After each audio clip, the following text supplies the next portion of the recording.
Okay, so of course, one of the other kind of critical sections of the annual report is strategy, and there are lots of opportunities to do a great job here, right? So the basics should really be we've got to talk about immediate and longer term plans or medium term plans. Obviously, this will vary by sector in terms of how much you're able to talk about the future, but we believe that most companies are able to should be able to do more than they do at the moment.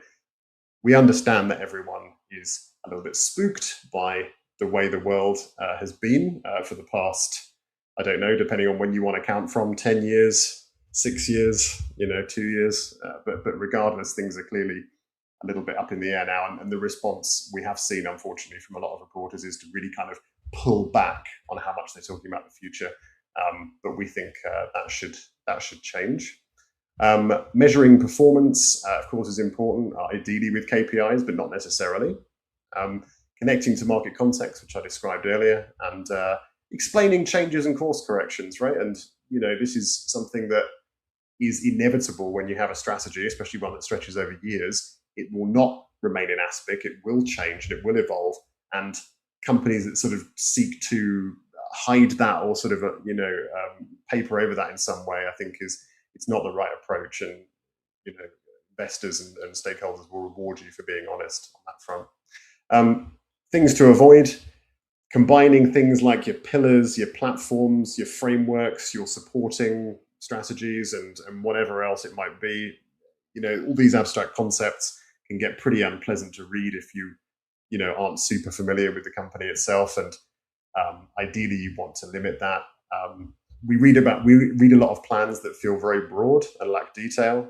And something that comes up a lot as well is that companies will have an articulation of their strategy, perhaps that's in the investor presentation, perhaps one that's in the annual report, another one that's on the website, another one that's in another presentation, and they don't quite gel together. In fact, some of them can feel very different. So making sure it's consistent is important, and then making sure as well that we don't focus too much on past performance, right? So a lot of these strategy sections, obviously strategy means this is our plan for the future. But, I would say, to be honest, the vast majority of these FTSE 100 reports nowadays read just like, well, this is what we did in the year, right? And that's kind of it. So yeah, focusing too much on past performance, not great in terms of best practice. So first one here is Whitbread, and this is a bit of a returning champ as well, because their strategy section is extraordinarily good. And this year they had an interesting kind of wrinkle to that in terms of they added a new, so they got, I think the situation was that they got 2 years into their existing strategy, and the business changed, the world changed, and they discovered that they had to replace it with a new 5-year plan. And they were very upfront about that. It's like I said just now about explaining, course corrections and all the rest of it, right? Is super important.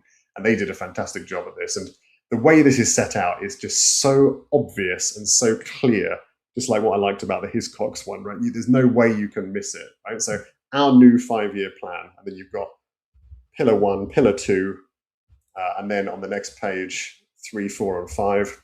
And they all, all this information is really good. I really like the bullet points, very kind of accessible, readable. And it clearly talks about, well, these are the outcomes we want in 5 years versus now. And these are all quite specific. And there's, they mention lots of numbers, and they kind of focus your attention on these two big numbers, like this one here, generating free cash flow of 2 billion, and, increasing by 500 BPS, ROCE, right? So this is just done so well.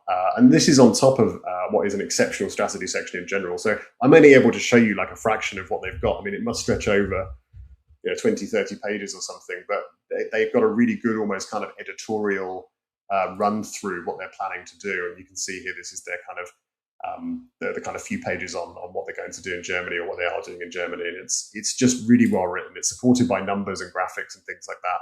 They have these little pullouts just showing performance in a really clear, obvious way. And yeah, it's hard not to be a fan, I've got to say. The second top dog on strategy is Coca-Cola HBC.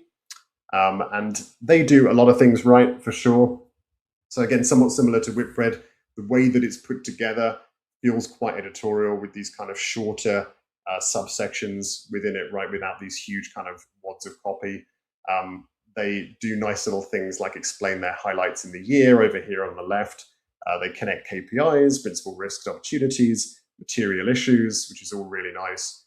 And the thing is written in a way that makes you kind of believe that it's real, which is cool. They've got some nice imagery here. They also do, again, this is something that so while they do not do the kind of look ahead to the medium term, longer term, they certainly do the priorities in 2026 piece really well. And again, they're using bullet points, and these are all quite specific things they plan on doing in the year ahead. And I think that's really great. And we don't see that particularly often nowadays.